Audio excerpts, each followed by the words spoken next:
Welcome to local news మనవరు మన వార్త నేను తులసి ముందుగా హెడ్లైన్స్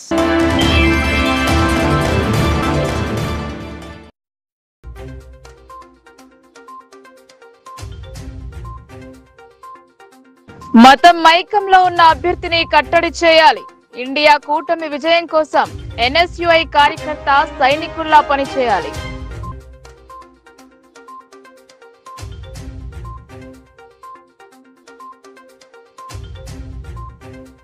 బీజేపీ కాంగ్రెస్ హయాంలో జరిగిన అభివృద్ధి శూన్యం 6 గ్యారంటీలను అమలు చేయలేకపోయిందని ఆరోపించిన బాజిరెడ్డి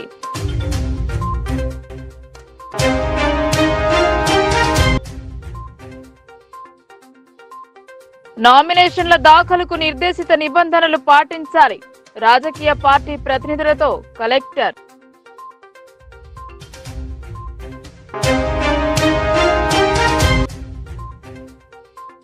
తెలంగాణలో 12 స్థానాలలో కాషాయం జెండా ఎగురవేస్తాం దేశంలో మోదీ నినాదం మారుమోగుతోంది తెలంగాణ ఇన్ఛార్జ్ అభయ్ పాటిల్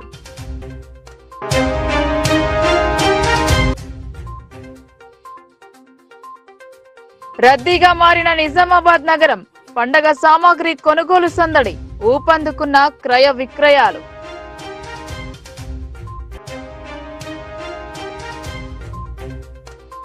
మతం మైకంలో విద్యార్థుల మధ్య చిచ్చు పెట్టే వ్యక్తి పార్లమెంట్ ఎన్నికల బరిలో ఉన్నారని వారికి తగిన గుణపాఠం చెప్పాల్సిన అవసరం ఉందన్నారు అసెంబ్లీలో ఏ విధంగా అయితే ఎన్ఎస్యుఐ గ్రామ స్థాయి వరకు ప్రభుత్వ వైఫల్యాలను తీసుకెళ్లి కాంగ్రెస్ ను గెలిపించామో అదే రీతిలో ఇండియా కూటమి గెలుస్తోందని చెప్పారు నిజామాబాద్ నగరంలో ఎన్ఎస్యుఐ సన్నాహక సమావేశం జరిగింది ఈ సమావేశంలో రాష్ట్ర ఎన్ఎస్యుఐ రాష్ట్ర అధ్యక్షుడు ఎమ్మెల్సీ బల్మూరి వెంకట్ అన్నారు నిజామాబాద్ పార్లమెంట్ పరిధిలోని 7 నియోజకవర్గాలలో ఎన్ఎస్యుఐ సైనికులు ప్రజల వద్దకు వెళ్లి పార్లమెంట్ అభ్యర్థి జీవన్ రెడ్డి విజయానికి మనమంతా కలిసి కృషి చేయాలన్నారు అసెంబ్లీ ఎన్నికల సమయంలో అలా చేయడం వల్లనే కాంగ్రెస్ మంచి ఫలితాలను సాధించిందని గుర్తు చేశారు నిజామాబాద్ పార్లమెంట్ బీజేపీ అభ్యర్థిపై విమర్శలు చేశారు అలాగే బీజేపీ విధానాలను తప్పుపట్టారు జై శ్రీరామ్ అని మనిషి స్వేచ్ఛను హరించే విధంగా యత్నిస్తోందన్నారు మనం కూడా దేవుణ్ణి ప్రార్థిస్తాం కానీ మతాల పేరిట రాజకీయం చేయమని చెప్పారు నామినేషన్ల సమయం నాటికి అన్ని పార్లమెంట్ సెగ్మెంట్లో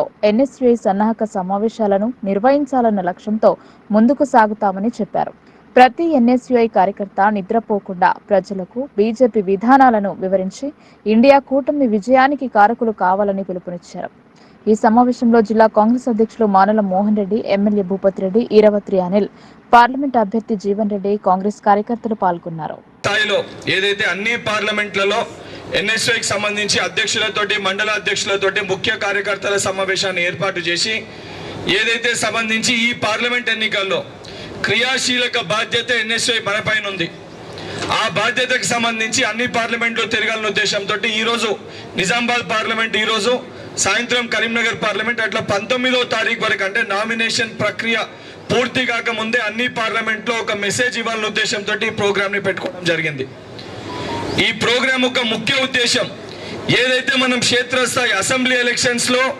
100% ఏదైతే ఎన్ఎస్ఐ క్రియాశీలకంగా పనిచేయడం జరిగింది ఏదైతే టీఎస్పీఎస్సీ పేపర్ లీకేజ్ కానీ లేకపోతే ఇదే బాసరా ట్రిపుల్ ఐటీ అంశం కానీ జేఎన్టీయూ యూనివర్సిటీ ఉస్మానియా యూనివర్సిటీ వివిధ విద్యార్థులు ఆత్మహత్యలు చేసుకున్నా కానీ ఇవన్నీ అంశాలు టీఆర్ఎస్ పార్టీ బీఆర్ఎస్ పార్టీ చేసిన మోసాల్ని ఎత్తి చూపడంతో పాటు కొట్లాడడంతో పాటు బీఆర్ఎస్ పార్టీ పతనానికి ఎన్ఎస్ఐ క్రియాశీలక పాత్ర పోషించింది దానికి నిదర్శనము ఆ కష్టాన్ని గుర్తించి గౌరవ రాష్ట్ర ముఖ్యమంత్రి గారు రాహుల్ గాంధీ గారు సోనియా గాంధీ గారు కేంద్ర రాష్ట్ర నాయకత్వం ఏకాభిప్రాయంతో రాష్ట్ర నాయకులందరూ ఏకాభిప్రాయంతో 100% రాష్ట్రంలో ఈరోజు యువత కాంగ్రెస్ పార్టీ వైపు నిల్చురంటే అది ఎన్ఎస్ఐ వల్ల నిల్చురు దానికి వాళ్ళకి ప్రతినిధిగా వాళ్ళ సమస్యల పరిష్కారానికి ఒక యువకుడు కావాలని చెప్పని భారతదేశంలోనే చరిత్ర సృష్టించే విధంగా అత్యధిక పిన్న వయసున్న నాకు 31 సంవత్సరాలకి కాంగ్రెస్ పార్టీ ఎమ్మెల్సీగా అవకాశం కల్పించేది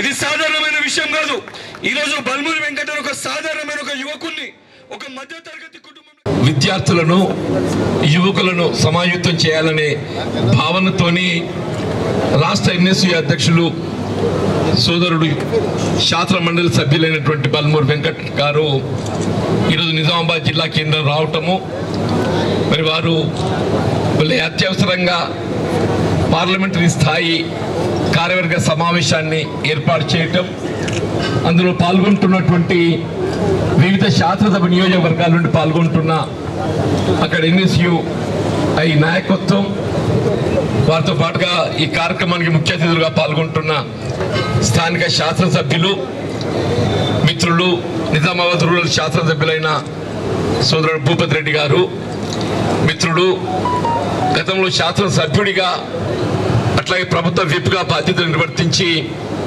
ప్రస్తుతం mineral development corporation Rahul Gandhi గారు నిన్న అనౌన్స్ చేసినటువంటి 5 న్యాయాలు అంటే గ్యారంటీలు ఏదైతే ఉందో యువకులకు సంబంధించింది కానీ, మహిళలకు సంబంధించింది కానీ, మరి రైతులకు సంబంధించింది కానీ, అదేవిధంగా కార్మికులకు సంబంధించింది, అదేవిధంగా మరి ఈ ఇసదారి అంటే జలగణన కానీ, ఈ జనాభా ప్రాతిపదికన వాళ్ళకి సంబంధించిన అంటే అధికారంలో, పరిపాలనలో వాళ్ళ భాగస్వామ్యం ఎట్లా ఉండాలన్న దాని మీద ఈ 5 న్యాయాల మీద మనం తీసుకున్నాము. అవన్నీ కూడా మనకు పెద్దలు జీవన్ రెడ్డి గారు మన పార్లమెంట్ అభ్యర్థిగా సోనియా గాంధీ గారు నిర్ణయించారు కాబట్టి వారి ఫోటోతోని, సోనియా గాంధీ గారి ఫోటోతోని మనకు ప్యాంప్లెట్స్ కూడా వస్తాయి, డోర్ పోస్టర్స్ వస్తాయి. సో మీరు NSUI స్టూడెంట్స్గా నేను కోరుకునేది ఏంటంటే ఈ ఎజెండాను, ఈ కాంగ్రెస్ పార్టీ ఏదైతే ఎజెండా తీసుకున్నదో 5 గ్యారంటీలు మనం దర్పల్లిలో లోక్సభ ఎన్నికల సన్నాహక సమావేశం ఏర్పాటు చేశారు. బీఆర్ఎస్ పార్టీ అన్ని వర్గాలను ఆదుకుందని ఆ పార్టీ పార్లమెంట్ అభ్యర్థి బాజిరెడ్డి గోవర్ధన్ అన్నారు. దర్పల్లి మండల కేంద్రంలో టీఆర్ఎస్ పార్టీ ఎన్నికల సందర్భంగా కార్యకర్తల సమావేశం ఏర్పాటు చేశారు. ఈ సందర్భంగా బీఆర్ఎస్ పార్లమెంట్ పార్టీ అభ్యర్థి బాజిరెడ్డి గోవర్ధన్ మాట్లాడుతూ బీజేపీ కాంగ్రెస్ ప్రభుత్వాల హయాంలో చేసిన అభివృద్ధి శూన్యమని ఆయన అన్నారు. పసుపు బోర్డు తెస్తానని చెప్పిన ఎంపీ అరవింద్ ఇప్పటి వరకు పసుపు బోర్డు ఎక్కడ ఏర్పాటు చేశారని ఆయన ప్రశ్నించారు. గత 5 ఏళ్లుగా ప్రజలకు మాయమాటలు చెబుతూ పబ్బం గడుపుకున్నారని ఆయన విమర్శించారు. కాంగ్రెస్ ప్రభుత్వం ఇచ్చిన 6 గ్యారంటీల స్కీముల హామీలను నెరవేర్చక కాంగ్రెస్ పార్టీ కాలయాపన చేస్తుందని ఆయన ఆరోపించారు. నిజామాబాద్ రూరల్లో ప్రజలకు ఎంతో అభివృద్ధి చేశానని, తన అభివృద్ధిని చూసి లోక్సభ ఎన్నికల్లో టీఆర్ఎస్ పార్టీ కారు గుర్తుకు ఓటు వేసి గెలిపించాలని ఆయన కోరారు. ఈ కార్యక్రమంలో MP Nallasarika Hanumantha Reddy, society chairman Chinna Reddy, Rajender Reddy, TRS నాయకులు పీస్ రాజ్పాల్ రెడ్డి, హనుమంతరెడ్డి, పార్టీ కార్యకర్తలు తదితరులు పాల్గొన్నారు. వచ్చినటువంటి కార్యకర్తలు వారి అభిప్రాయాలను పూర్తిగా తెలుసుకోవడం జరిగింది. వారి ఎలక్షన్ తర్వాత 4 నెలలకు ఈ యొక్క కార్యక్రమం జరిగింది కాబట్టి చాలామంది బాధతో ఉన్నారు. ప్రస్తుతం ఉన్నటువంటి కాంగ్రెస్ పార్టీ ప్రభుత్వం ప్రజల్ని మోసం చేసి గద్దెనెక్కింది కాబట్టి ప్రజల్లో తిరుగుబాటు వస్తూ ఉంది. ప్రజలకు కూడా ఈ పార్లమెంట్ ఎలక్షన్ అవకాశం తీసుకొని కాంగ్రెస్ పార్టీకి బుద్ధి చెప్పాల్సిన అవసరం ఉంది. మరి పార్లమెంట్లో కంటెస్ట్ చేసే 3 అభ్యర్థులలో ఒక అభ్యర్థి ఆల్రెడీ ఉన్నాడు ఎంపీగా, అరవింద్ ఈ జిల్లాకి చేసింది ఏమి లేదు. మరి వడ్డీ అబద్ధాలు చెప్పుకుంటూ కాలం గడిపింది తప్ప మరి ఏమాత్రం కేంద్ర నిధులు కానీ ఇతరత్ర ఏ నిధులు కానీ తీసుకురాలేదు. కాంగ్రెస్ పార్టీ నాయకులు పచ్చి అబద్ధాల కోరులు. రేవంత్ రెడ్డి అనే వ్యక్తి ఎన్నికల హామీలు మోసం చేసి హామీలు ఇచ్చి ఒక హామీ కూడా అమలు చేయకుండా మరి ఈరోజు తప్పించుకొని తిరుగుతూ ఉన్నాడు కాబట్టి వాళ్ళ క్యాండిడేట్ కూడా ఈ ఎన్నికలు తగిన బుద్ధి చెప్పాలని చెప్పి నేను కోరుతున్నా. బీఆర్ఎస్ పార్టీ కేసీఆర్ గారి ప్రభుత్వంలో ప్రతి ఒక్కరు సస్యమలంగా బతికిండ్రు. పంటలు కానీ ప్రజలు కానీ సుఖంగా సంతోషంగా ఉన్నారు. కానీ ఆ తర్వాత ఇప్పుడు మళ్ళీ జ్ఞాపకం చేస్తున్నారు కేసీఆర్ గారి పరిపాలన బాగుండే, ఇది దొంగల పరిపాలన, దోపిడీదారుల పరిపాలన, మోసగాల పరిపాలన అనే విషయం ప్రజలు కళ్ళు తెరిచింది కాబట్టి తప్పకుండా నామినేషన్ల దాఖలుకు నిర్దేశిత నిబంధనలు పాటించాలని కలెక్టర్ సూచించారు. ప్రశాంత వాతావరణంలో ఎన్నికల నిర్వహణకు సహకరించాలన్నారు కలెక్టర్ రాజీవ్ గాంధీ హనుమంతు. ప్రశాంత వాతావరణంలో ఎన్నికలను సజావుగా నిర్వహించేందుకు రాజకీయ పార్టీలు సహకరించాలని కలెక్టర్ రాజీవ్ గాంధీ హనుమంతు కోరారు. పార్లమెంటు ఎన్నికలను పురస్కరించుకుని సమీకృత జిల్లా కార్యాలయాల సముదాయంలో సోమవారం గుర్తింపు పొందిన రాజకీయ పార్టీల ప్రతినిధులతో కలెక్టర్ సమావేశం నిర్వహించారు. నిజామాబాద్ పార్లమెంట్ నియోజకవర్గ స్థానం నుండి ఎన్నికల్లో పోటీ చేయదలిచిన అభ్యర్థులు నామినేషన్లు దాఖలు చేసే సమయంలో పాటించాల్సిన నియమ నిబంధనలు, అవలంబించాల్సిన విధానాల గురించి కలెక్టర్ క్షుణ్ణంగా వివరిస్తూ అవగాహన కల్పించారు. నామినేషన్ ఫారం 2A ను రిటర్నింగ్ అధికారి కార్యాలయం నుండి ఉచితంగా పొందవచ్చని సూచించారు.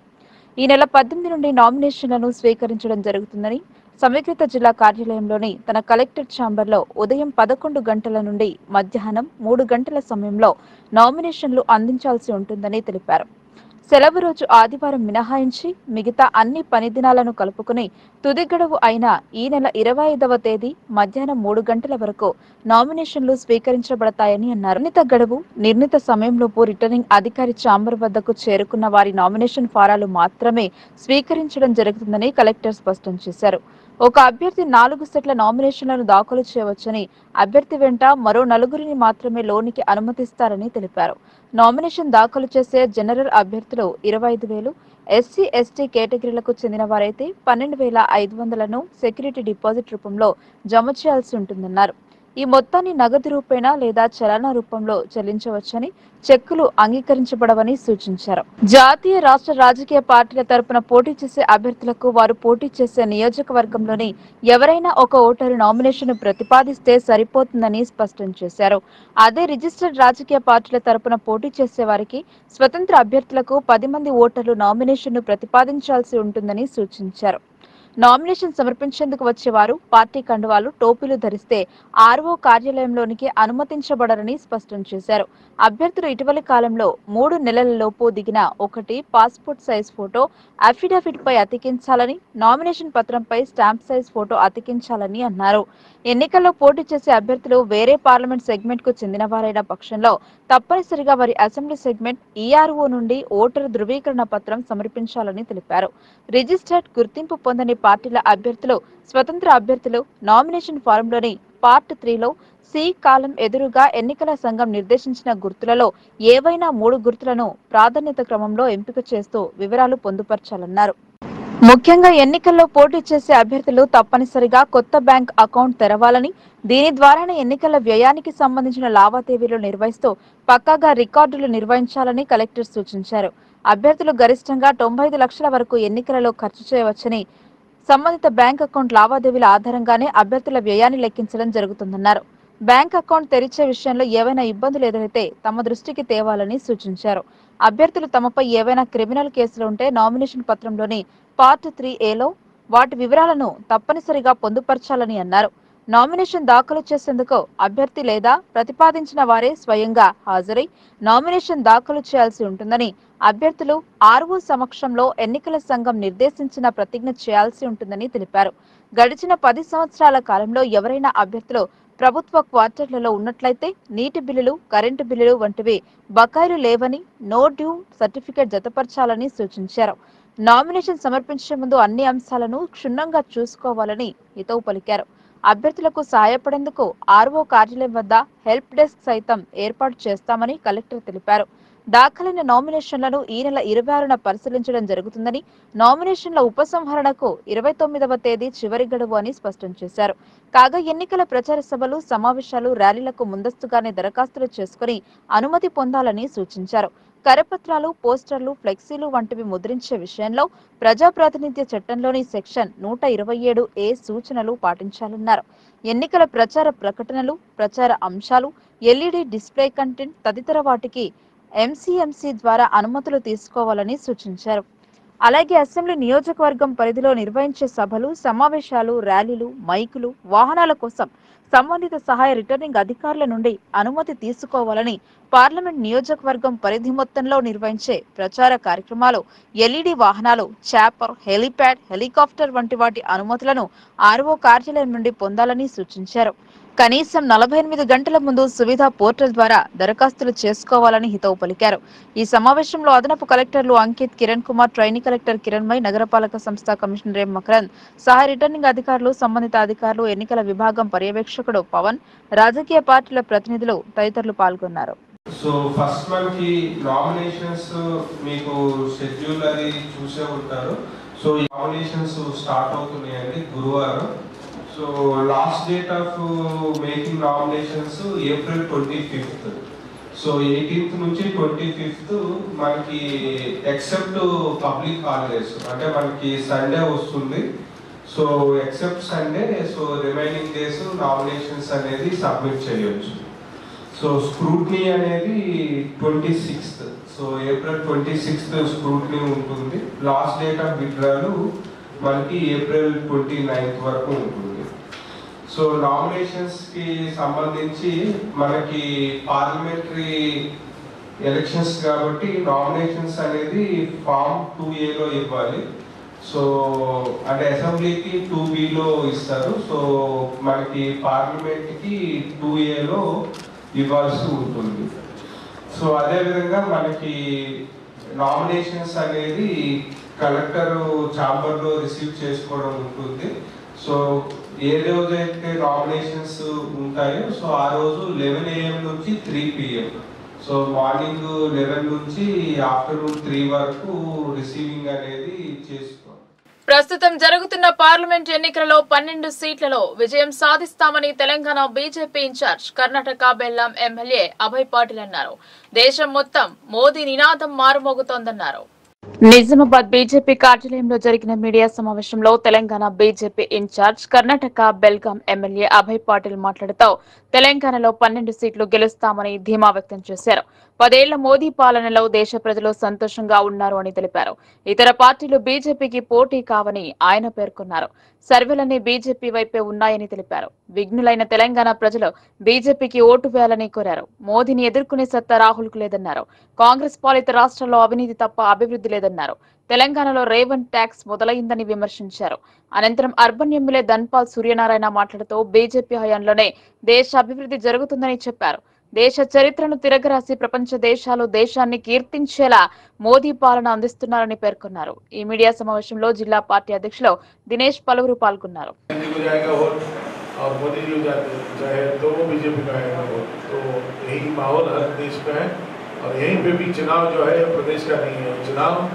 राष्ट्र का है, इसलिए राष्ट्रीय मुद्दे पर यहाँ चुनाव लड़ने का जो प्रयास हो रहा है हर पार्टी का, तो हमारे पास एजेंडा है, विजन है. लेकिन कांग्रेस का एक ही एजेंडा और विजन है, मोदी जी हटाओ. वो नहीं हटा सकते क्योंकि जनता के पास है. जनता मन बना लिया है कि मोदी जी को फिर एक बार सरकार बनाना है. आज हर सर्वे रिपोर्ट से ज़्यादा जो भी सर्वे रिपोर्ट है, कोई 10 बता रहा है, कोई 12 बता रहा है, कोई 8 बता रहा है. लेकिन माहौल जो बनाया, जो जनता का जो रुझान है, जो मूड है, उसके हिसाब से 12 तो निश्चित रूप से तेलंगाना में हमारी सीटें आएगी. और यहाँ के सांसद है, यहाँ के जो कार्यकर्ता है, विधायक है, उनके कारण फिर एक बार हमारी सीटें यहाँ पे बढ़ेगी. और जो नेतृत्व है आज भारतीय जनता पार्टी कमलपू ओटेस्ते देशం బాగుపడుతుంది, దేశం అభివృద్ధి చెందుతుంది. ఇంకా ఏదైతే బహానా ఉందో అకౌంట్లన్నీ సీజ్ చేసిండ్రు అనేది పచ్చి అబద్ధమని కేవలము రేవంత్ రెడ్డి ట్యాక్స్ కోసమే ఈ బహానా నాటకాలు ఆడట్లా కాంగ్రెస్ వాళ్ళకి మించిన లేరు. అయినా కానీ దేశాన్ని దోచుకున్న వాళ్ళందరూ కూడా ఒకటైతా ఉన్నారు కేవలం మోడీని ఓడగొట్టడానికి. అది చరిత్ర సృష్టించే ఫలితాలు మనకు రాబోతూ ఉన్నాయి. మూడవసారి నరేంద్ర మోడీ और एक बार बीजेपी, इस बार 400 पार. ఇది భారతీయ జనతా పార్టీ స్లోగన్. ప్రజలు ఎక్కడ చూసినా కానీ భారతీయ జనతా పార్టీని గెలిపేయాలి. ఎందుకంటే ధర్మం నిలబడాలన్నా, దేశం అభివృద్ధి చెందాలన్నా, రాబోయే తరాలు బాగుపడాలన్నా ప్రజలందరూ కూడా భారతీయ జనతా పార్టీ పైన విశ్వసిస్తూ ఉన్నారు. మోడీ గారి పైన తప్పకుండా అందరి ఆశీర్వాదంతో తెలంగాణలో 12 రంజాన్ పండుగ షాపింగ్ తో మార్కెట్ సందడిగా మారింది. అన్ని వర్గాల వారి కోసం నెహ్రూ పార్క్ లో ప్రత్యేక స్టాళ్లు వెలిశాయి. నూతన వస్త్రాలతో పాటు చెప్పులు, ఇతర వస్తువుల కొనుగోలుతో సందడిగా మారింది. రంజాన్ పండుగ దగ్గర పడింది. దీంతో వ్యాపారం జోరందుకుంది.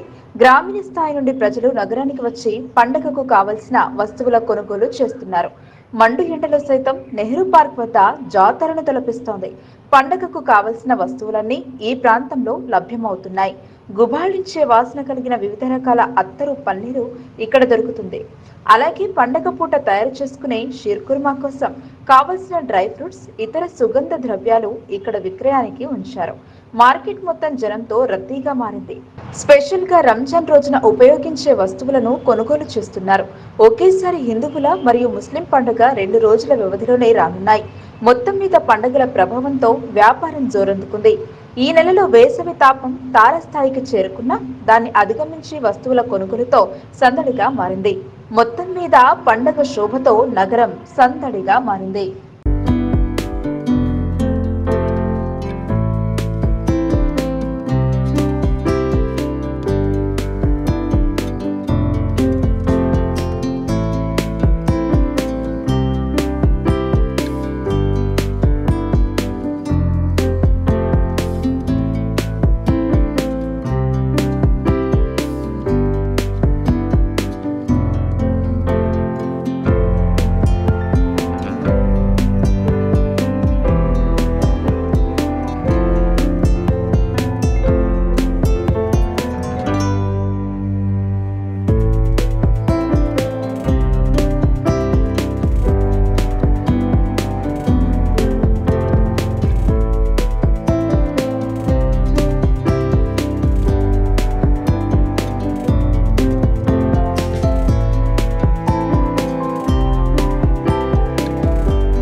కోటగిరి ఇఫ్తార్ విందులో మాజీ మంత్రి మాజీ స్పీకర్ బాన్స్వాడ నియోజకవర్గ శాసనసభ్యులు పోచారం శ్రీనివాస్ ముఖ్య అతిథులుగా పాల్గొన్నారు. ఈ సందర్భంగా హఫీజ్ అబీద్ అహ్మద్ ప్రార్థనలు చేసి ఇఫ్తార్ విందును ప్రారంభించారు. నిజామాబాద్ జిల్లా కోటగిరి మండల కేంద్రంలోని పోలీస్ స్టేషన్ ఎదురుగా ఉన్న మాజీ market committee chairman Abdul Hamid ఇంటి ఆవరణంలో ఆదివారం రాత్రి రంజాన్ ఉపవాసాల భాగంగా ఇఫ్తార్ విందు కార్యక్రమాన్ని నిర్వహించారు. ఈ కార్యక్రమానికి ముస్లిం సోదరులు అక్కడికి చేరుకుని ఇఫ్తార్ విందులో పాల్గొన్నారు. ఈ సందర్భంగా హఫీజ్ అబీద్ అహ్మద్ ప్రార్థనలు చేసి ఇఫ్తార్ విందును ప్రారంభించారు. ఈ ఇఫ్తార్ విందు కార్యక్రమానికి ముఖ్య అతిథులుగా మాజీ మంత్రి మాజీ స్పీకర్ బాన్స్వాడ నియోజకవర్గ శాసనసభ్యులు పోచారం శ్రీనివాసరెడ్డి, మాజీ నిజామాబాద్ ఉమ్మడి జిల్లా మాజీ డీసీసీబీ చైర్మన్ పోచారం భాస్కర్ రెడ్డిలు పాల్గొని పండ్లు ఫలహారాలను తీసుకున్నారు. ఈ సందర్భంగా ముఖ్య అతిథిగా హాజరైన పోచారం శ్రీనివాసరెడ్డికి, పోచారం భాస్కర్ రెడ్డికి ముస్లిం సంప్రదాయం ప్రకారం మండల మైనార్టీ నాయకులు, అభిమానులు సన్మానించి బొకేలను అందజేసి ధన్యవాదాలు తెలిపారు. అనంతరం ముస్లిం సోదరులు విందు భోజనాలు భుజించారు. ఈ ఇఫ్తార్ విందు కార్యక్రమంలో ZPTC Shankar Patel, ZP cooption member Sirajuddin, తాజా మాజీ సర్పంచ్ పత్తి లక్ష్మణ్, మాజీ market committee chairman Abdul Hamid, ప్రాథమిక సహకార సంఘం అధ్యక్షులు కూచి సిద్ధు, విశాల సహకార సంఘం అధ్యక్షులు శాంతేశ్వర్ పటేల్, కోటగిరి ఉమ్మడి మండల బీఆర్ఎస్ అధ్యక్షులు ఎజాజ్ ఖాన్, ఎంపీటీసీ ఫారూక్, అబీద్ హుసేన్, ఇక్బాల్, జుబైర్ ఖాన్, బాబు ఖాన్, జమీర్, కుల్కర్ని అనిల్, మాజీ సర్పంచ్లు గోపు సాయిలు, ఆనంద్, మాజీ ఉప సర్పంచ్ కలీం, మసూద్, హోగేరావు పటేల్ తదితరులు పాల్గొన్నారు. జహీరాబాద్ పార్లమెంట్ నియోజకవర్గం చాలా వెనుకబడిన పార్లమెంట్ నియోజకవర్గమని బీజేపీ అభ్యర్థి బీబీ పాటిల్ అన్నారు. తెలంగాణ, మహారాష్ట్ర, కర్ణాటక రాష్ట్రాల సరిహద్దు కలిగిన ఈ పార్లమెంట్ నియోజకవర్గంలో కేంద్ర ప్రభుత్వ సహాయ సహకారాలతో జాతీయ రహదారులను తీసుకొచ్చి ఎంతో అభివృద్ధి చేశానని జహీరాబాద్ బీజేపీ పార్టీ పార్లమెంట్ అభ్యర్థి బీబీ పాటిల్ అన్నారు. వచ్చే పార్లమెంట్ ఎన్నికల్లో మళ్లీ ఆశీర్వదిస్తే మిగిలిన పనులన్నీ పూర్తి చేసి జహీరాబాద్ పార్లమెంట్ నియోజకవర్గంను అభివృద్ధి బాటలోనే నిలబెడతానని ఆయన పేర్కొన్నారు. నిజామాబాద్ జిల్లా పొతంగల్ మండల కేంద్రంలోని బస్టాండ్ ప్రాంతంలో గల బసవేశ్వర విగ్రహం వద్ద బీజేపీ పార్టీ ఆధ్వర్యంలో పార్టీలో చేరికల కార్యక్రమం నిర్వహించారు. ఈ చేరికల కార్యక్రమానికి ముఖ్య అతిథులుగా జహీరాబాద్ పార్లమెంట్ బీజేపీ పార్టీ అభ్యర్థి బీబీ పాటిల్, బాన్స్వాడ నియోజకవర్గ బీజేపీ పార్టీ ఇన్ఛార్జ్ మాజీ శాసనసభ్యులు ఎండల లక్ష్మీనారాయణ, కామారెడ్డి జిల్లా బీజేపీ పార్టీ అధ్యక్షురాలు అరుణతారలు పాల్గొని వివిధ పార్టీల నుండి బీజేపీ పార్టీలో చేరుతున్న వారిని బీజేపీ కండువాను కప్పి పార్టీలోకి ఆహ్వానించారు. ఈ సందర్భంగా జహీరాబాద్ పార్లమెంట్ బీజేపీ పార్టీ అభ్యర్థి బీబీ పాటిల్ మాట్లాడుతూ జైరాబాద్ పార్లమెంట్ నియోజకవర్గ ప్రజలు గత 10 సంవత్సరాల నుండి ఆశీర్వదించి ఢిల్లీలో ఉన్న పార్లమెంటుకు పంపించినందుకు ధన్యవాదాలు తెలిపారు. ప్రజల ఆశీర్వాదంతో గత 10 సంవత్సరాలు పార్లమెంటుకు వెళ్లి జైరాబాద్ పార్లమెంట్ నియోజకవర్గం వెనుకబడిన నియోజకవర్గంలో వేల కోట్ల రూపాయలతో అభివృద్ధి చేసుకోవడం జరిగిందని ఆయన గుర్తు చేశారు. జైరాబాద్ పార్లమెంట్ నియోజకవర్గంలో 7 అసెంబ్లీ నియోజకవర్గాలు ఉన్నాయని ప్రతి నియోజకవర్గాన్ని తన వంతు సహాయ సహకారాలు అందించి ప్రతి నియోజకవర్గంలో కేంద్ర ప్రభుత్వం నుండి నిధులు తీసుకొచ్చి అభివృద్ధి చేశానని ఆయన పేర్కొన్నారు. వచ్చే పార్లమెంట్ ఎన్నికల్లో భారతదేశ ప్రజలందరూ మోడీ నాయకత్వం ఉండాలని, బీజేపీ ప్రభుత్వం మళ్లీ గెలుస్తుందని, నరేంద్ర మోదీనే ప్రధానమంత్రిగా ఉంటారని ప్రజలు అంటున్నారని అన్నారు. దేశం అభివృద్ధి చెందాలంటే మళ్లీ మోదీ ప్రభుత్వం రావాలని ప్రతి ఒక్కరూ వేడుకుంటున్నారని అన్నారు. కేంద్రంలో 400 ఎంపీ సీట్లు వస్తాయని ప్రధానమంత్రి నరేంద్ర మోదీ పెట్టుకున్న లక్ష్యాన్ని ప్రతి ఒక్కరూ కలిసికట్టుగా పనిచేసి 400 ఎంపీ సీట్లను గెలిపించుకుని మోదీ లక్ష్యాన్ని నెరవేర్చుకుందామని అన్నారు. గత పార్లమెంట్ ఎన్నికల్లో ప్రధానమంత్రి నరేంద్ర మోదీ అనుకున్న లక్ష్యాన్ని చేరుకున్నారు. అలాగే ఈ ఎన్నికల్లో సైతం వారు అనుకున్న లక్ష్యం ఖచ్చితంగా ఫలిస్తుందని అన్నారు. మళ్లీ ప్రధానమంత్రిగా నరేంద్ర మోదీ ఉంటారని ఆయన కొనియాడారు. అందుకే జైరాబాద్ పార్లమెంట్ లో సైతం మీ ఆశీర్వాదంతో తాను గెలవబోతున్నానని, కేంద్ర ప్రభుత్వంలో బీజేపీ పార్టీ ఉంటుందని, ఇక్కడ సైతం తాను గెలుస్తాను కాబట్టి మన జైరాబాద్ పార్లమెంట్ నియోజకవర్గాన్ని మరింత అభివృద్ధి చేసుకోగలుగుతామని అన్నారు. ఈ కార్యక్రమంలో బాన్స్వాడ నియోజకవర్గ బీజేపీ పార్టీ ఇన్ఛార్జ్ మాజీ శాసనసభ్యులు ఎండెల లక్ష్మీనారాయణ, కామారెడ్డి జిల్లా బీజేపీ పార్టీ అధ్యక్షురాలు Arunatara, Zaheerabad parliament BJP party అభ్యర్థి బీబీ పార్టీ తనయుడు అభిషేక్ పటేల్, కోటగిరి మండల ప్రజా పరిషత్ ఉపాధ్యక్షులు మరికిలి గంగాధర్ పటేల్, కామారెడ్డి జిల్లా ప్రధాన కార్యదర్శి శంకర్ గౌడ్, బాన్స్వాడ నియోజకవర్గం convener Gurugutla Srinivas, co convener Kapugandla Srinivas, Banswada నియోజకవర్గ మండలాల అధ్యక్షులు పొతంగల్ ప్రకాష్ పటేల్, కోటగిరి ఏముల నవీన్, రుద్రూర్ హరి, వర్ణి శంకర్, చందర్, విఠల్, మోస్ట్రా అనిల్, బీర్కూర్ సాయి, బాన్స్వాడ టౌన్ శివప్రసాద్, హంగర్గ గ్రామ పెద్దలు, మాజీ ఎంపీటీసీ ప్రకాష్ పటేల్, విశాల సహకార సంఘం డైరెక్టర్ విజయ పటేల్, ప్రధాన కార్యదర్శి సాయి కుమార్ గౌడ్, సుంకిని రాజా గౌడ్, హంగర్గ రాజు పటేల్ తదితరులు పాల్గొన్నారు. भारत जनता पार्टी में शामिल हो गए तो सभी लोगों का स्वागत भी है और धन्यवाद भी है। पिछले 10 साल के कार्यकाल में केंद्र में बहुत सारे काम भारत के प्रधानमंत्री नरेंद्र मोदी के कार्यकाल में हो गए। उसमें हर एक स्कीम जो भारत देश के कोने कोने के लगे तो पहुंचाने का काम उन्होंने किया है। उसी तरीके से स्टेट में जो भी डेवलपमेंट होते हैं, जो भी काम होते हैं, उसमें केंद्र सरकार की मदद हमेशा रहती है। पिछले 10 साल के कार्यकाल में राज्य सरकार की ओर से हम लोगों ने केंद्र से ज़्यादा फंड लेके आके यहाँ का विकास करने का काम किए हुए। मेरे पहले सभी लोगों ने काम के बारे में बताया, सो मैं फिर से बताना नहीं चाहता हूँ। रोड्स के लिए हमने बहुत सारे काम किए हुए, खास करके बांसवाड़ा के लोगों की, बांसवाड़ा कॉन्स्टिट्यूंसी के लोगों की एक डिमांड थी कि बोधन बिदर रेलवे लाइन होना चाहिए। पिछले 45 साल से रेलवे लाइन नहीं हुआ था, इसलिए वो डिमांड हमारे फॉर्मर स्पीकर, हमारे फॉर्मर मंत्री जी बताए थे। इसलिए उनके आदेश के हिसाब से 15-16 में मैं वो रेलवे मिनिस्टर से तरफ से और बाकी लोगों के तरफ से कोशिश करके वो मंजूर करके लेके आए हुए। जो भी नए रेलवे लाइन भारत देश में आए हुए वो कैपिटल इन्वेस्टमेंट प्रोग्राम के तहत आए हुए। उसमें से आधा शेयर स्टेट का रहता है और आधा शेयर सेंट्रल गवर्नमेंट का रहता है। जब भी हम आधा शेयर देने की बात करते हैं तो रेलवे लाइन का काम शुरू होता है। उस तरीके से वो काम मंजूर होकर 2000 करोड़ के लागत से बनने वाला लाइन 6-7 साल से रेडी है। बीच में कोई बांसवाड़ा रेलवे लाइन के बारे में प्रेस वाले भी पूछे थे मेरे को, तो उनका वो रोड भी दिखाया था कि मैं रेलवे मंजूर हो गए इसमें। उसी के अलावा रूरल अर्बन डेवलपमेंट्स हो या केंद्रीय विद्यालय हो या तो रोड डेवलपमेंट्स हो, अंडर ब्रिजेस हो, ओवर ब्रिजेस हो, मैक्सिमम राज्य सरकार को केंद्र सरकार से जो मदद लगते हो मदद लेके आने का काम मैंने किए हुए। मैं बहुत पक्का बात करना चाहता हूँ, तो जो मेंबर ऑफ पार्लियामेंट की जिम्मेदारी सबसे ज्यादा केंद्र से फंड्स लेके आने का, केंद्र के स्कीम्स लेके आने का काम रहता है। वो करने के हमने पूरी కారులో ఊపిరాడక బాలుడు మృతి చెందిన ఘటన బోధన్ పట్టణంలో వెలుగు చూసింది.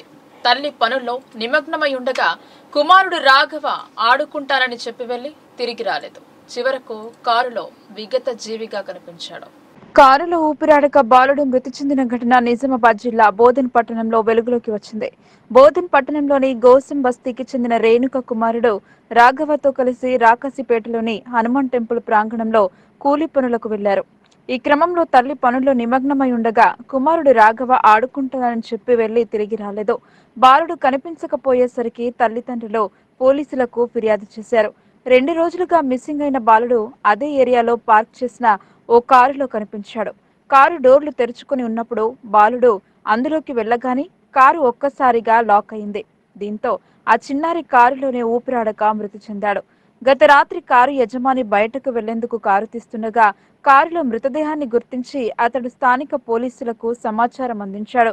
ఈ మేరకు బాలుడి మృతదేహం గురించి తల్లిదండ్రులకు సమాచారం అందించి పోస్టుమార్టం తరలించారు. కుటుంబీకులు బోరున విలపించారు.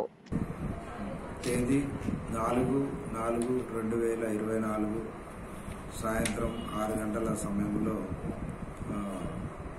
రేణుక ప్రవీణ్ల కుమారుడు రాఘవ 6 సంవత్సరాల వయసు గల బాలుడు తప్పిపోయినట్టుగా అదే రోజు రాత్రి 2 గంటల ప్రాంతంలో ఫిర్యాదు అందడం జరిగింది. ఫిర్యాదు తీసుకొని కేసు నమోదు చేసి 2 బృందాలుగా ఏర్పడి దర్యాప్తు చేయడం జరిగింది. అందులో ఆ యొక్క బాలుడిని వెతికే సందర్భంలో పాండుపారం, నెక్స్ట్ బస్టాండ్, వివిధ ప్రాంతాలలో పొలంలో అవన్నీ కూడా వెతికినాము. ఎక్కడ కూడా బాలుడు ఏ సీసీ కెమెరాలు కూడా ట్రేస్ అయినట్టుగా కనిపించలేదు. అట్లాగే ఈ హనుమాన్ టెంపుల్ దగ్గర ఉన్నటువంటి ఒక సీసీ కెమెరాలో ఒక్కడే బయటికి వెళ్తూ అందులో హనుమాన్ టెంపుల్కి వెళ్తూ మళ్ళీ బయటికి వెళ్ళినట్టుగా ఒక సీసీ ఫుటేజ్లో వచ్చింది. సో ఆ కోణంలో దర్యాప్తు చేస్తున్న సందర్భంలో తేదీ నిన్న సాయంత్రం 6 గంటల ప్రాంతంలో చంద్రశేఖర్ ఎవరైతే ఈ రేణుక పనిచేస్తున్న హౌస్ ఓనర్ ఇంట్లో కారులో ఈ యొక్క బాలుడి యొక్క మృతదేహం లభ్యమైంది. ఆ బాలుడు ఆడుకుంటూ ఆ కారులోకి వెళ్ళి అందులో లాక్ సిస్టమ్ సరిగా పనిచేయకపోవడం వలన అతను లోపలికి వెళ్ళి లాక్ పడిపోయి ఊపిరాడక చనిపోయినట్టుగా గుర్తించినాము. దానిపైన కేసు దర్యాప్తు చేయడం జరిగింది. అదేవిధంగా బోధన పట్టణంలోని ప్రజలందరికీ కూడా ఈ సందర్భంగా అప్పీల్ చేస్తున్నాను. ఈ చిన్నపిల్లల్ని ఈ సమ్మర్లో ఒంటరిగా వదిలేయడం వలన వాళ్ళు పొలంలోకి వెళ్ళడము, బావిలోకి ఈతకి వెళ్ళడం, ఈత రాకపోవడం వలన అందులో పడిపోయే ఆస్కారం ఉంటుంది.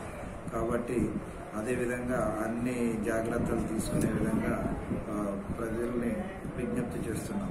ఈ పిల్లల్ని అజాగ్రత్తగా వదిలిపెట్టకుండా కొంచెం జాగ్రత్తగా చూసుకోవాలని.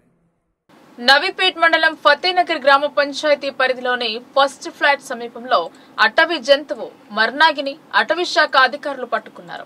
ఈ జంతువును వారి వెంట తీసుకెళ్లారు. నవీపేట్ మండలం ఫతేనగర్ గ్రామ పంచాయతీ పరిధిలోని ఫస్ట్ ఫ్లాట్ సమీపంలో ఓ పాడుబడ్డ గదిలో దాగి ఉన్న అటవీ జంతువు మర్నాగిని గుర్తించిన స్థానికులు అటవీ శాఖ అధికారులకు సమాచారం అందించారు. దీంతో రంగంలోకి దిగిన అటవీ శాఖ అధికారులు దాన్ని గుర్తించి స్నేక్ క్యాచర్ ద్వారా వలవేసి పట్టుకున్నారు. ఈ సందర్భంగా అటవీ శాఖ అధికారి సురేష్ కుమార్ మాట్లాడుతూ స్థానికుల సమాచారం మేరకు ఫస్ట్ ఫ్లాట్ సమీపంలోని ఓ గదిలో ఉన్న మర్నాగి జంతువుని గుర్తించడం జరిగిందని, స్నేక్ క్యాచర్ ద్వారా దాన్ని బంధించడం జరిగిందని, ఉన్నత అధికారుల ఆదేశాల మేరకు అటవీ ప్రాంతంలో వదిలిపెట్టడం జరుగుతుందని అన్నారు. మర్నాగి జంతువు వల్ల ఎటువంటి అపాయం లేదని, అటవీ ప్రాణులు ఎవరికైనా కనిపిస్తే అటవీ శాఖ అధికారులకు సమాచారం అందించాలని అన్నారు. సంరక్షణ విభాగం ఇక్కడ నవీపేట్ మండలం రేంజల్ వెళ్లే దారిలో ఈ మదర్స దగ్గర ఒక మరణాంగి వచ్చిందని చెప్పేసి మాకు స్థానికులు ఫోన్ చేయడం జరిగింది. మేము వెంటనే ఇక్కడ స్పందించి ఇక్కడికి చేరుకున్నాం. సో మరణాంగిని వాళ్ళతో పట్టుకున్న మా వెంబడ స్నేక్ క్యాచర్ లతీఫ్ గారు, తర్వాత సుంకయ్య ఎవరు వచ్చారు, సహకరించారు. సో ఇది రాత్రిలో సంచరించే జంతువు. దీనికి దినంలో కళ్ళు కనబడవు. సో ఇది ఎవరికి హాని తలపెట్టే జంతువు కాదు. దయచేసి ఇట్లాంటి జంతువులు ఏదైనా వస్తే అటవీ శాఖకు ఫోన్ చేయండి. మేము ఇమ్మీడియట్గా వచ్చి ఇటువంటి పట్టుకొని అడవిలో వదిలేస్తాం సురక్షితంగా. ఈ విలేజ్ వాళ్ళందరికీ కూడా ధన్యవాదాలు తెలుపుకుంటున్నాం. Thank you. కాంగ్రెస్ ప్రభుత్వం ఇచ్చిన హామీలను తూచా తప్పకుండా అమలు చేస్తూ పేదల పక్షాన నిలబడుతుందని rural MLA doctor Bhupathi Reddy parliament అభ్యర్థి జీవన్ రెడ్డి అన్నారు. బీజేపీని నమ్మితే ప్రజలకు కష్టాలు తప్పవని, పసుపు బోర్డు ఎక్కడ ఏర్పాటు చేశారో చెప్పే దమ్ము ఎంపీ అరవింద్ కు లేదని విమర్శించారు. దర్పల్లి మండలంలో బీఆర్ఎస్ పార్టీ నుండి కాంగ్రెస్ పార్టీలోకి భారీగా వలసలు మొదలయ్యాయి. Rural MLA Bhupathi Reddy, Congress party parliament అభ్యర్థి జీవన్ రెడ్డి సమక్షంలో టీఆర్ఎస్ పార్టీ నుండి తాజా మాజీ సర్పంచ్లో, ఎంపీటీసీలో, ఉప సర్పంచ్లో సుమారు 400 మంది కాంగ్రెస్ పార్టీలో చేరారు. వారికి పార్టీ కండువాలు కప్పి పార్టీలోకి ఆహ్వానించారు. ఈ సందర్భంగా రూరల్ ఎమ్మెల్యే భూపతిరెడ్డి మాట్లాడుతూ కాంగ్రెస్ పార్టీ రైతుల పక్షపాతి అని అన్నారు. కాంగ్రెస్ ప్రభుత్వం ప్రజలకు ఇచ్చిన హామీలను నెరవేరుస్తుందని చెప్పారు. పసుపు బోర్డు తెస్తానని బాండ్ పేపర్ రాసిచ్చిన ఎంపీ అరవింద్ ఇంతవరకు పసుపు బోర్డు తీసుకురాకపోవడం సిగ్గుచేటని అన్నారు. అనంతరం కాంగ్రెస్ పార్టీ పార్లమెంట్ అభ్యర్థి జీవన్ రెడ్డి మాట్లాడుతూ కేంద్రంలో కాంగ్రెస్ ప్రభుత్వం అధికారంలోకి రాగానే పోడు భూములకు పట్టాలు ఇస్తామని హామీ ఇచ్చారు. కాంగ్రెస్ ప్రభుత్వం ఇచ్చిన మాటను నిలబెట్టుకుంటుందని ఆయన అన్నారు. ఎంపీ అరవింద్ పసుపు బోర్డు వచ్చిందని చెబుతున్నారని, ఆ పసుపు బోర్డు ఎక్కడ పెట్టారని ఆయన ప్రశ్నించారు. గత 10 సంవత్సరాలు రాష్ట్రంలో టీఆర్ఎస్, కేంద్రంలో బీజేపీ చేసిన అభివృద్ధి శూన్యమని ఆయన దుయ్యబట్టారు. కేంద్రంలో ఇండియా కూటమి ప్రభుత్వం, రాష్ట్రంలో కాంగ్రెస్ ప్రభుత్వం ఉంటే మరింత అభివృద్ధి చేయవచ్చని తెలిపారు. ఈ కార్యక్రమంలో మాజీ మంత్రి మండవ వెంకటేశ్వరరావు, మాజీ MLA Iravatri Anil, Urdu academy chairman Tahir Bin Hamdan, Arikela Narsareddy, Congress మండల అధ్యక్షుడు ఆర్మూర్ బాలరాజ్, ఇమ్మడి గోపి, చెలిమిల నర్సయ్య, శేఖర్ గౌడ్ తదితరులు పాల్గొన్నారు.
మీరందరూ అభిమానంతో పట్టుదలతో ఈ ప్రాంతానికి ఏదైతుందో తెలంగాణ రాష్ట్రం ఏర్పడిన దశాబ్ద కాలం నుండి ఈ ప్రాంతాన్ని అనుకూలవలసినటువంటి ఒక సౌకర్యాన్ని కల్పింప చేయబడలేకపోవడంతో రాష్ట్రంలో ఏ విధంగా మార్పు కోరడం జరిగిందో మా ఈ నియోజకవర్గంలో కూడా మార్పు కోరి మీకు భూపతిరెడ్డి గారు ఏదైతుందో నిజామాబాద్ జిల్లాలో అత్యధిక మెజారిటీతో గెలవడానికి మీ అందరూ కూడా కృషి చెప్పని తప్పని చెప్పాలి. వాస్తవంగా తెలంగాణ రాష్ట్రం ఏర్పాటు కావడంతో ఒక విధంగా ఎక్కువ ప్రాంతం మనకి ఏదైతే సాగునీటి సౌకర్యం ఈ ప్రాంతానికి లభించలేదు. తెలంగాణ రాష్ట్రం ఏర్పాటుతో తక్షణమే సాగునీటి సౌకర్యం కల్పించబడడం జరుగుతుందని చెప్పి భావిస్తే ఏ ఉమ్మడి రాష్ట్రంలో కాంగ్రెస్ ప్రభుత్వ హయాంలో అలానే ఎస్ఆర్పి అంటే ప్రాణాయిత చేయడంలో అంతర్భాగమైనటువంటి 21 ప్యాకేజ్ 21 ప్యాకేజ్ దాదాపు 75% పార్టీ ఇచ్చినటువంటి ఆశలు ఆకాశానికి ఎక్కినటువంటి ఆశలు ఉండడానికి అల్లుడికి, మేకడికి, గోడలకి డబుల్ బెడ్రూమ్ అంటే జనాలు విధానం మిత్రులు కూడా చెప్పారు, నేను ఎక్కువ చెప్పను. కానీ ఉదాహరణకి మన మండలంలో ఇచ్చింది 1548, కట్టింది ఇంకా సగం కాలేదు. ఆ 48కి 13 లేదు, బాకీ లేదు, కట్టినకి పైసలు లేదు. నేను ఎందుకు చెప్తున్నానంటే ఇవాళ వాళ్ళు మాట్లాడే మాటలకు సమాధానాలు మాట్లాడుతున్నాను. కట్టిన 48కి దిక్కు లేదు, రాష్ట్రంలో కట్టినవి లేవు, కట్టినకి పైసలు లేవు. మీరు కావాలంటే ఇలాగ వస్తే మీకు కనపడతా ఉంటాయి. అంతాలు బయటపోయి పైసలు లేక నేల ఊడిపోయి నడిపినటువంటి టీఆర్ఎస్ గవర్నమెంట్ ఒక పక్క. వార్తలు ముగి ముగించే ముందు హెడ్లైన్స్ మరోసారి.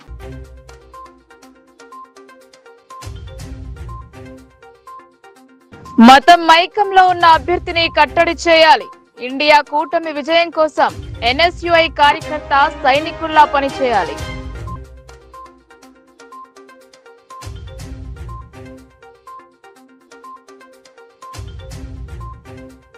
బీజేపీ కాంగ్రెస్ హయాంలో జరిగిన అభివృద్ధి శూన్యం.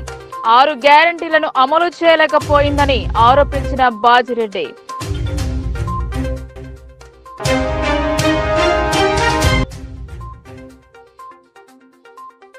నామినేషన్ల దాఖలుకు నిర్దేశిత నిబంధనలు పాటించాలి. రాజకీయ పార్టీ ప్రతినిధులతో కలెక్టర్.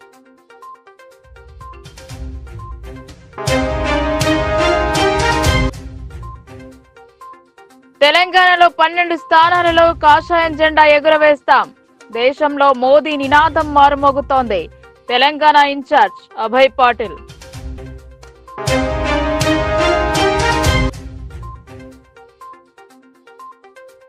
రద్దీగా మారిన నిజామాబాద్ నగరం.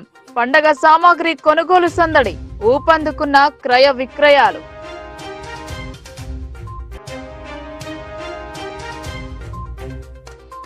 ఈ వార్తలు ఇంతటితో సమాప్తం. తిరిగి ప్రసారమయ్యే వార్తల్లో మళ్ళీ కలుద్దాం. అంతవరకు చూస్తూనే ఉండండి మీ లోకల్ న్యూస్. మన ఊరు మన వార్త.